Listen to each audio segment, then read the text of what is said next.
one of the biggest difficulties that we have is when this individual gets triggered. Their emotions get triggered, it often triggers you. And a lot of people don't know when they themselves are triggered. It just feels like righteous indignation. It feels right for me to,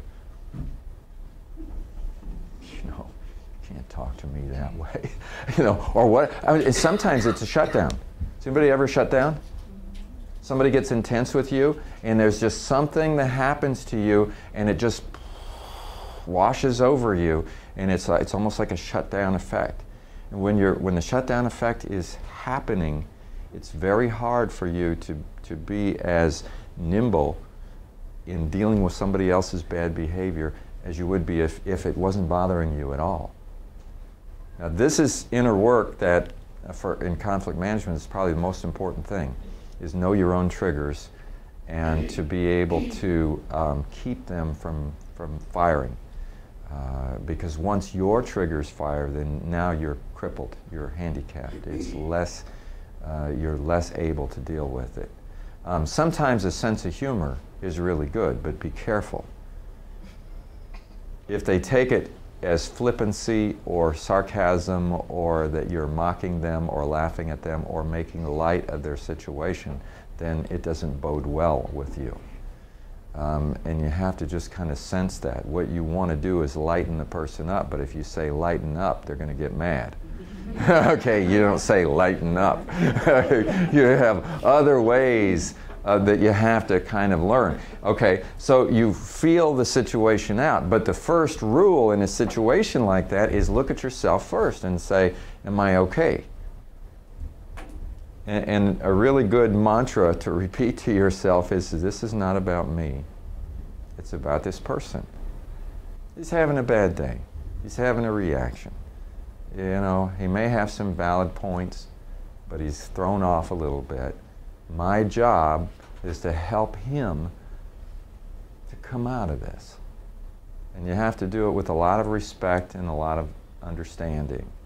And if you lose your respect for somebody, it's very hard to do a good job of conflict management. Better find it if you've lost it. And this is a big thing, and this is something you just have to look at yourself. Does anybody have anybody that you occasionally have to work with and you've lost your respect for this person? Be honest. Be honest. Okay. Okay. So is it possible that if you recognize that you have, and you've lost respect, so what that means a lot of times is that you're just walking around and you literally don't have your respect anymore. You lost it.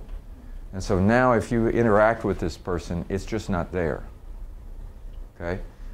You need it. It's one of the tools that you need for conflict management is respect.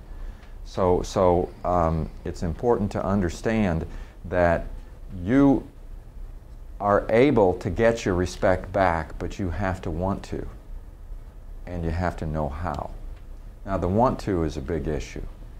And I do one-on-one coaching, and a lot of times I'm working with somebody and they just don't want to. And I find out that they lost their respect for this person, and what I realize is that if you were to try to talk to them, let's say that nobody's triggered, and you just sit down and talk to them and try to work this thing out, it's not going to work because you don't respect this person anymore. And you can't hide it.